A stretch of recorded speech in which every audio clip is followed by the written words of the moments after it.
Shall we get my first guest out, ladies and gentlemen? Right on me, but first, let's see him in action.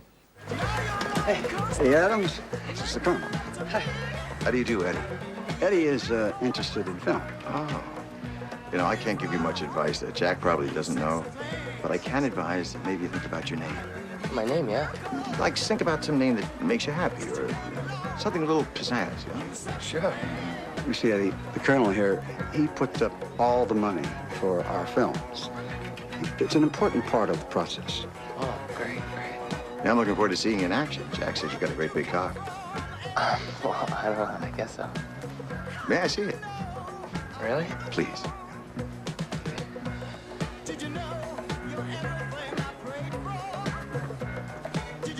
Well, thank you, Eddie. Ladies and gentlemen, please welcome Mark Wahlberg. Dance,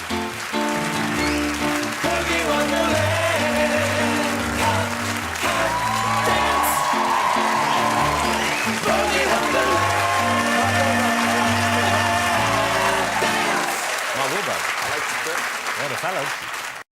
Have you got Mark on your chest this week? There you go, Mark's up there. Beautiful. Hey, Mark, nice to have you here. Thank you for joining us. Thank you, sir. Thank you for having me. What's happened to your hand? I didn't want to shake you. I didn't see you have a thing on it. Well, I was shooting a movie, and I heard it doing a scene. Actually, the first time I heard it punching one of my assistants. Wow. But, yeah, we were trying to keep warm. We were shooting out in Toronto in the middle of the night, and it was the only way to keep warm. So warming up. You were warming up for your action shot like that? Yeah, and I cracked it. And then my daughter hit me with the remote control, the Wii control, and... That'll do it. OK, where are you based now, and where are you from originally? I live in L.A. now, but I was born and raised in Boston. Now, Boston, that's over the east coast of America. Yes. Just yeah. What was it like when you grew up in Boston? What kind of town? Was it a... No, it was a pretty rough town. Boston is actually a great school town, some of the greatest universities in the country. Is that where Harvard is? Or? Yes. Yeah, but it's the closest I got to Harvard was trying to, you know, steal from guys going to school there. Yeah, I grew up in a pretty tough neighborhood. I'm the youngest of 9 kids. 9 kids? Yeah, both my parents worked very hard just to put food on the table. So at an early age, I kind of drifted off into a bit of mischief and got into some trouble. Because you were in jail for a little while, weren't you? I was in jail, yeah. I was arrested for a violent crime at 16, and I was tried as an adult and went to adult prison at 17. And how long were you in jail for? Altogether about 3.5 months. That it was more than enough to straighten me out. Yeah, I should imagine it was. Well, you know, it's interesting we got into this. It's maybe a bit more serious than we normally take on this show, but I remember when I was a kid growing up, certainly we used to look at America and we'd see it mainly on TV and in movies, and it seemed like the roughest place on the planet. And I thought, well, I'm glad I don't live there. Now, I imagine it looks to me like we're rougher here. The streets here seem tougher and less easy to survive on than it is in America. It is. Do they have that? Do they understand what's going on in this country, in the States at the moment? Do they know? Yeah, well, I remember the first time I came here, I wish I had brought all my friends, because I remember the police didn't even have guns. It could have been like a free-for-all. You know, you start letting Americans in here, and you guys are in big trouble. But I was watching the news lately. I've been watching the BBC and CNN, and I've been seeing all these stabbings and stuff that's happening. God, I just feel horrible, because a lot of these kids, they don't understand. Or they don't seem to value life. And, you know, the only thing that they're going to end up doing is either being killed or ending up in prison. And, you know, I hate to say it, but a lot of movies and a lot of music, you know, can be bad influences on kids. It's really up to the parents and, of course, the government to really kind of control what kids are able to see. But do you consider that now, especially with kids yourself, when you get a script in, are there decisions you make, or do you approach the material differently now than when you used to? Oh, God, I got so much explaining to do to my kids between stuff that I did, like, in my music career and early on. There was a show on in America about stuff in the 90s, and I was on it, and I was thoroughly embarrassed. I mean, half of the time I had my pants down around my ankles. I looked like a stripper instead of a rapper. And it was bad. I know I have a lot of explaining to do, and what kind of credibility...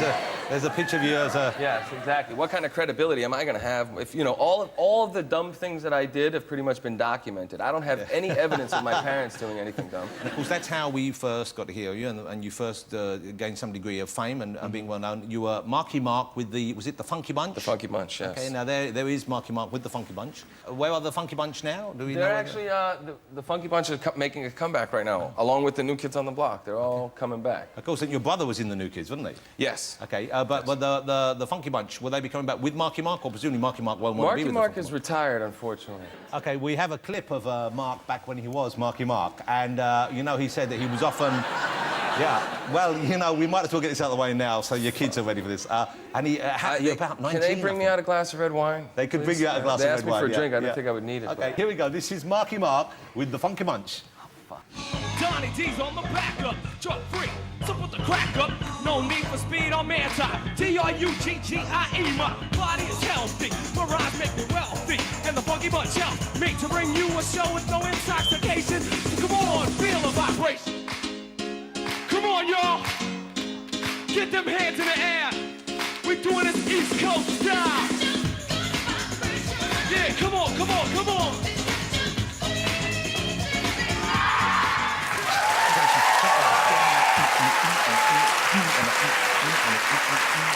That's a good sound. That's a good sound you had there. Wow. Hello. Another one. Thank you, There sir. go. Just not going to be able to shake that one, I tell you. Now, you make the leap into to movies, I guess, via your modelling. Was that correct? Because you also, it was a hugely famous campaign where there you are with Kate Moss way back when in the Calvin Klein adverts, once again with the pants full on display. And that was, that caused quite a stir at the time, didn't it? I mean, it was a big deal. I guess so. I try to forget that, too. Well, do we have another shot of you from that period as well? Do we not? Yeah. Oh.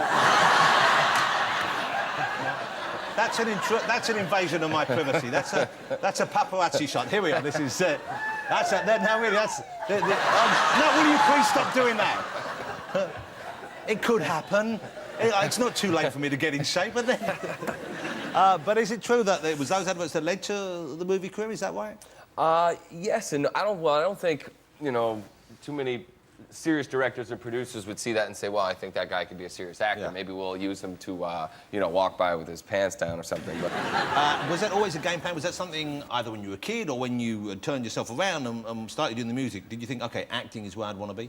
no, I actually never thought about it, even though I had a huge love of cinema. You know, that was a favorite thing to do with my dad. We would always watch movies, especially older movies like Cagney, McQueen. Those are the guys I really grew up idolizing.